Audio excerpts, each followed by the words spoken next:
दोस्तों, छत्तीसगढ़ अब महिलाओं के लिए सुरक्षित जगह नहीं रह गया है। ऐसा कहने के पीछे वजह है महिलाओं पर बढ़ते यौन हिंसा के मामले।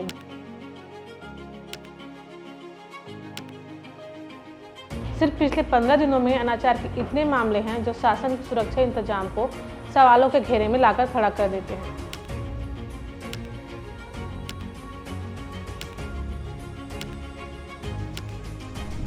नारी सम्मान और सशक्तिकरण की खोखली नीतियों को उजागर कर रहा है। ये महिला कहीं भी सुरक्षित नहीं है, न घर में है, न गांव में, न शहर में। तो यह सवाल उठता है कि कहाँ है हमारी तगड़ी कानून व्यवस्था। अगर मासूमों की रक्षा करने में नाकाम है शासन, तब तो उन्हें सत्ता में बने रहने का कोई हक ही नहीं बनता। आज मंगलवार की बात करें तो भिलाई और बिलासपुर से दो अलग अलग मामलों में अनाचार की शिकायत सामने आई है। पहला मामला भिलाई से है, जहां गैर हिंदू युवक ने हिंदू युवती को अपने प्रेम जाल में फंसाया और उसका दैहिक शोषण किया। वहीं शादी करने के बाद भी उसका अश्लील फोटो सोशल मीडिया में वायरल कर बदनाम कर रहा है। लड़की की शिकायत पर भिलाई नगर थाने में आरोपी बादशाह खान के खिलाफ रेप और मारपीट का मामला दर्ज किया गया। वहीं 26 वर्षीय युवती ने यह बताया कि कोर्ट में उसका केस चल रहा है, वह दूसरे जिले की रहने वाली है।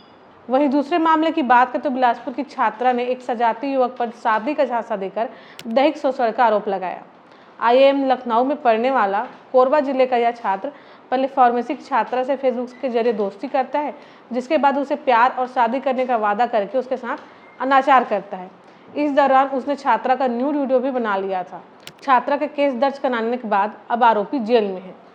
पिछले हफ्ते की बात करें तो गौरेला थाना क्षेत्र से एक ऐसा ही बड़ा ही घृणित मामला सामने आया था, जिसमें नाबालिग छात्रा के साथ अनाचार किया गया था। इस मामले में गौरेला पुलिस ने 2 आरोपियों को गिरफ्तार कर जेल भेज दिया था। दरअसल पढ़ाई के सिलसिले में गौरेला निवासी छात्रा को स्थानीय युवक अंशुल सोनी ने पहले अपने प्रेम जाल में फंसाया, फिर छात्रा के साथ अनाचार किया। इसकी जानकारी अंशुल के दोस्त अभिषेक को भी हुई, तो उसने भी छात्रा के साथ अनाचार किया। इन सब से परेशान होकर छात्र ने किसी तरह हिम्मत जुटाकर परिजनों को घटना की जानकारी दी, जिसके बाद परिजन गौरेला थाना पहुंचे, जहां शिकायत के बाद मामला दर्ज किया गया। वहीं मामले की गंभीरता को देखते हुए पुलिस ने दोनों आरोपियों के खिलाफ पॉक्सो एक्ट की धारा 4, 5, 6 और BNS की धारा 115, 2, 3, 5, 351, 3, 64 के तहत मामला दर्ज किया। वहीं पिछले हफ्ते की ही बात करें तो अनाचार का एक और मामला सामने आया था, जिसमें छत्तीसगढ़ के कवर्धा जिले के कुकदूर थाना क्षेत्र में यह वारदात हुई थी। बंदौरा के जंगल में ऐसा ही एक सनसनीखेज वारदात घटा था। शुक्रवार की शाम को चट्टानों के बीच एक 21 वर्षीय युवती बेहोशी की हालत में मिली थी। पिकनिक मनाने गए कुछ लोगों ने उसे बहुत ही बुरी स्थिति में देखा तो पुलिस को सूचना दी, जिसके बाद उसे अस्पताल में भर्ती भी कराया गया। वहीं मेडिकल टीम ने पीड़िता के साथ सामूहिक अनाचार होने की पुष्टि भी की थी।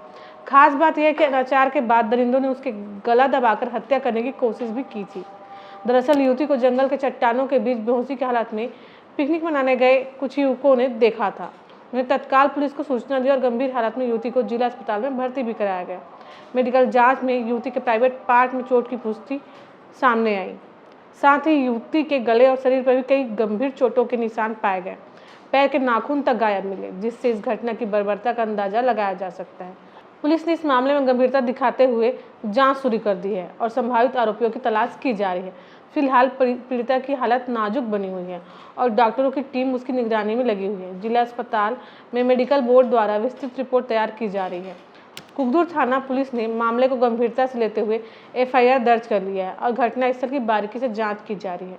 घटनास्थल के अलावा परिजनों से भी पूछताछ शुरू कर दी गई है।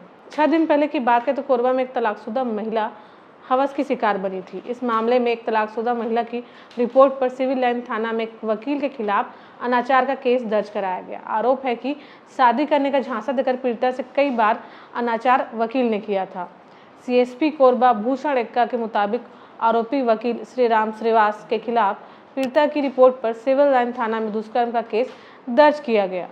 पीड़िता ने आरोप लगाया कि किसी कार्य के सिलसिले में उसकी मुलाकात वर्ष 2020 में वकील श्रीवास से हुई थी। इस दौरान उसके बीच पहचान हो गई। तलाकशुदा जानकर वकील श्रीवास ने शादी करने का झांसा देते हुए उसे नजदीकियां बढ़ाई और कई बार उससे अनाचार किया। पीड़िता के अनुसार जब उसने शादी करने का दबाव डाला तो वह साफ मुकर गया।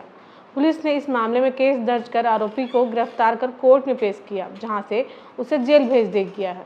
वहीं 7 दिन पहले की ही बात करें तो जांजगीर चांपा जिले से दिल दहला देने वाली घटना सामने आई थी, जिसमें घर में मेहमान बनकर आए युवकों ने ही युवती के साथ सामूहिक अनाचार को अंजाम दिया था। मामले में पुलिस ने 4 संदिग्ध युवकों को हिरासत में लेकर पूछताछ भी की थी।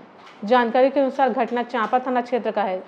युवती के घर युवक मेहमान बनकर पहुंचे थे, जिन्होंने रात को युवती के साथ सामूहिक अनाचार को अंजाम दिया। घटना के बाद युवती को उपचार के लिए अस्पताल में भर्ती कराया गया, जहां उसका उपचार चल रहा था। वहीं 11 दिन पहले की बात करें तो चिरमिरी थाना क्षेत्र से एक मामला सामने आया था, जिसमें युवती को शादी का झांसा देकर उसके साथ युवक ने अनाचार किया था। युवती की शिकायत पर आरोपी के खिलाफ पुलिस ने केस दर्ज कर लिया।